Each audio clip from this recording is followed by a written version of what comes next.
10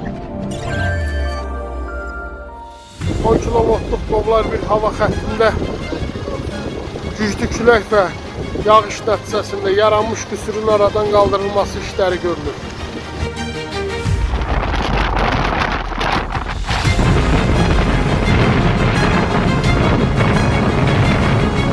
Mərkəzəran Reçini Görünmə Elektrik Şəbəkəsinin 110-35 kilovoltluq yanma yarım stansiyasının 10 kilovoltluq xəttdə qüsur yaranır.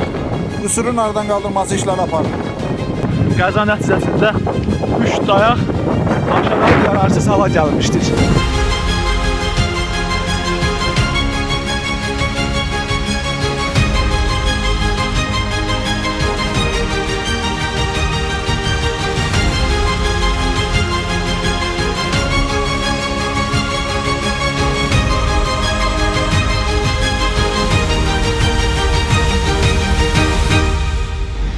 Gəncə şəhər elektrik şəbəkəsinin Kəbəz şəbəkə sahəsində güclü külək əsmə nəticəsində yıxılmış hava xəttini və sip kabel xəttinin üzərinə